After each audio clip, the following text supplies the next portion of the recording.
Hello, everybody. Colin Tansley and Peter Taylor, the Risk Watchdogs, back on our monthly broadcast. We're doing it once a month now, Peter, aren't we? Yeah, that's right. Good morning, everybody. So today we've had a little bit of a chat, and we've decided, based on what people are telling us, that we're going to do a little bit about websites. Peter is going to approach it from a security point of view. I'm going to approach it from a due diligence point of view. As was said in the preamble on the text, we were both former cops in days gone by. We would go check on doors, wouldn't we, of shops and check the back doors and the windows. That was pretty much how business operated, and they got damaged, they got broken into. Nowadays, there's a lot of business online, and it's a very different world. But there are things you can do as an individual to protect yourself. By, as a business owner, having a website, but also as somebody shopping online or transacting online, and things you can look at on a website to convince yourself that is a legitimate business. What we don't want is people getting scammed. There are things you can do to actually check. So that's what we're going to do today. It's going to be 10 minutes, as Peter says, no slides. We're just going to crack on with it. Feel free to make comments if you wish. I'll monitor them as best I can. But the video will go on to our sort of page anyway, and you can watch it at your leisure later on if you can't see it now. Peter, you're going to look at the security side of it. Yeah, again, I'm not a techie. I come from a fraud background. I've always used fraud tools. I've always used computers. In some ways, I hope it helps that I'm not massively competent on tech. So I'll talk in a way that people understand it.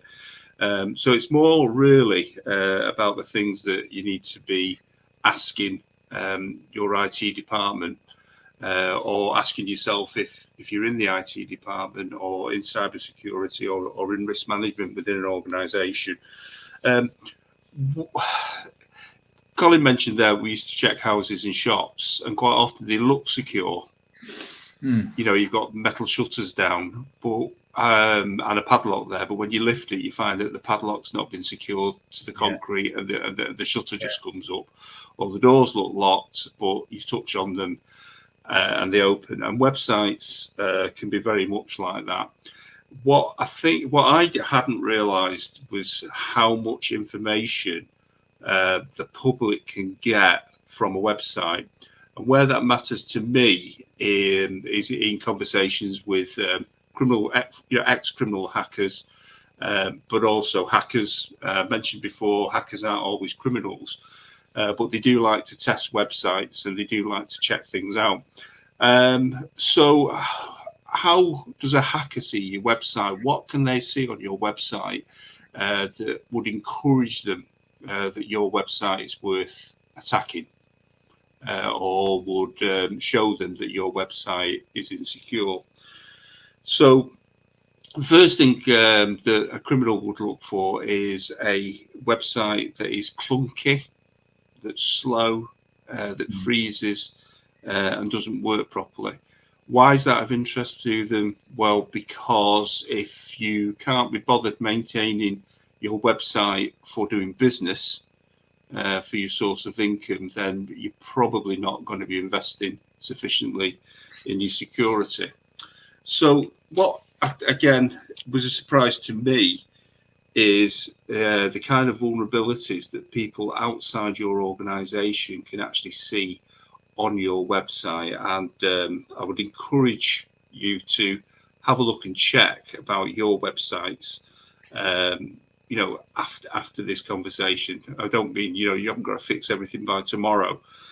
But the first thing that hackers can find out is whether or not you've got out-of-date certificates, and whether or not you've got misconfigured services that are significantly out of date. That's of interest to them, because we're constantly getting updates like you're getting on your iPhone or your computer. And a lot of those are security updates. So if you've got out-of-date certificates, misconfigured services, and things like that, then they will know that you haven't got protection for some of the latest ways of attacking you. Okay. A common one that we see, and again, remember, this can be seen externally, where you've got quite a lot of companies don't seem to know how many domains they've got. So they've got a website that they're using, but they've got other websites that have fallen into disuse. Yeah. Some of those domains become out of date. That can be accessed by just looking at things like Whois or whatever. Yeah. And what hackers will do, both hackers and criminal hackers, is they will sometimes buy those domains. Yeah. Then another important one is that things like remote desktop protocols, virtual network computer services, and things like that, they should always be behind a firewall and not accessible to the public. But so many companies leave those RDP and VNCs open to the public, so therefore they're open to abuse. And another one that we quite often see is that domains are registered to an email address or a personal address. One example that we saw was somebody who'd left the company 5 years earlier, and the guy himself and his personal email basically had permissions to access and change and make alterations on those websites. So the big one with websites is, there's lots of things you can do to protect yourself, and, antivirus, firewalls, monitoring and things like that. But the basics still, I've equated this previously to, it's a little bit like, with our cars, we have them serviced. We keep them maintained, we check the tires and things like that. With websites, it's always like rolling repairs. And with your car, you wouldn't wait until it breaks before you start spending money fixing it and making sure it's up to standard. So the biggest thing you can do is making sure that your website is well maintained, that you're investing sufficient money and resources into maintaining and looking after your website and protecting your website and protecting all the things that are held on the website, like data, intellectual property, and everything else. And as I say, the most simple one is up-to-date certificates, up-to-date software, and knowing where your domains are, and also knowing where your assets are. Where are those laptops? Where are those phones? And if somebody leaves, making sure that you get them back and that you switch off email addresses. I certainly know when I left one of my employers, they did not cut off my internet access until I asked them to. And it was around about 9 months after I'd left. And they told me I didn't need to hand my phone in, and that was still working 9 months later. And again, I had to ask them to disconnect it because I felt as though it compromised me, that people may think I was looking at stuff that I shouldn't have been. So that's protecting yourself, or making yourself less vulnerable to attack. So we move over to Colin, really, and the other thing with websites is they are taken very much as a sign of credibility. Absolutely. For anybody in business, and I think that's because of our conditioning. The conditioning we've had is that as we've grown up, that originally websites were for government and large organisations, and then businesses started to have them. So we do tend to still believe what we see in writing on the internet. How safe are those websites, Colin? When particularly when they're asking us to send money, buy goods, share information. You're quite right. I mean, there's going to be some crossovers with what I will say, because of the basis of your safety, security, and businesses. What happens, as you've said before, is that criminals will clone websites. So, and we are taken in repeatedly. And if we can get this bit right, again, we'll reduce, I think, online crime. So it's just thinking about the basics, just having a really good look at the website before you even do anything with it. And I think sometimes we do too much on phones and it's quite difficult to look at stuff. So all I'm going to do is just give some pointers about the visual stuff when you land on a website. And I'm going to start from the top. look for the padlock in the browser. That will signify it's HTTPS. So if you're going to conduct a financial transaction, it's safer to do it on there because the data is encrypted. That's not to say that a criminal couldn't buy a HTTPS certificate, but that's a good start point. And the other thing, I think it's still the case, Google actually will give priority to HTTPS sites in the algorithm. So a legitimate business should have that, regardless whether you're having financial transactions or not. It actually, for me anyway, it suggests that you're taking data seriously. So look for the padlock, then look at the domain name. So the domain name sounds very complicated. It's not. The domain name for my website is intellect-group.com. So I lease that domain. I pay a sum of money so often. So if you've got a website, as you do, Peter, you will pay a few quid every couple of years. Yeah. Now, if somebody wanted to impersonate my website, they could, if it was available. I don't know because I've not checked. They could have intellect.group.com, for example. And there may well be a legitimate business that has that. But what criminals will do is they will clone the website and get a very, very similar domain name. And this is very prevalent with the sort of banking side of things. So have a good look at the domain name. And you mentioned Whois. You can go to sites and do a Whois site on search on the domain name and just check that it accords with what you know and where's the data being hosted. If it's in, say, another country, say Russia, for example, and it's purporting to be in the UK, it's a bit of a red flag.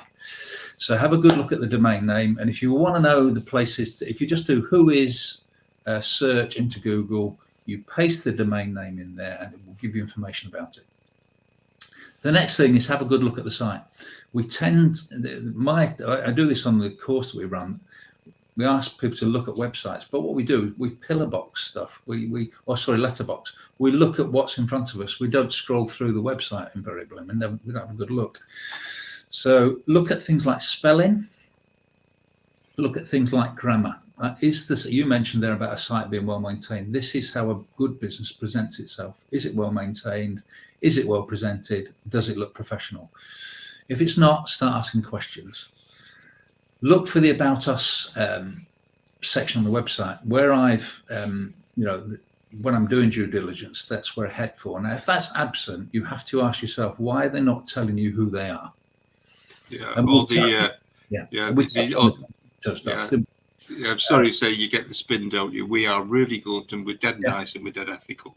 But we're not going to tell you who we are. Yeah. And you can do things with that. You can then go off and do a little bit of searching on Google, Companies House, or any company register, and then look at the contact details.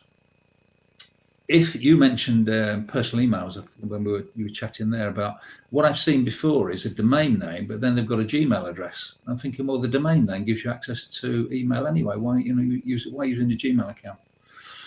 So phone numbers should be there. If there's a mobile number and only a mobile number on there, and they're saying they've got this big office, well, again, that might be a problem.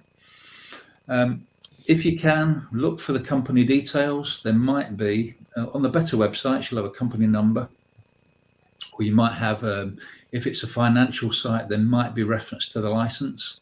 You can check that, but again, beware because, and I think you alerted me to this some time ago, Peter, that there were people cloning the details of the license and putting it on the website and pretending to be another organization. So it's very easy to do. So again, do that with caution. So they're the sort of simple things anybody can do. It's not complex. It's all about the visual stuff. There are things you can do to check. But if you're not sure, you can come to Peter or myself. We can do a review for you. Please don't throw money at stuff before doing some form of due diligence. We talked about crypto investments last week. People throw their money away without doing the basics, and then they wonder why they get caught out. So that's coming up to our 15 minutes now. The one thing I would say is just touching on, I've got a WordPress website. You mentioned updates. Make sure you do your plugins. If you've got plugins on the website, make sure you're updating them because it's a very easy way to sort of fall foul, because they are security flaws. And if Mike Cotton was listening, he'd be mentioning that. I know he's very big on that. So, just check in on your website and look at the dashboard every so often and update it if you maintain it yourself.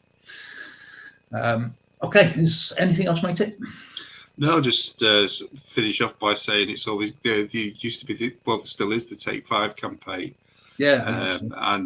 You know, a good point sometimes is to just take 5 seconds to have a think about things, and you know, if something does look like it should look, and if it doesn't, don't take a risk.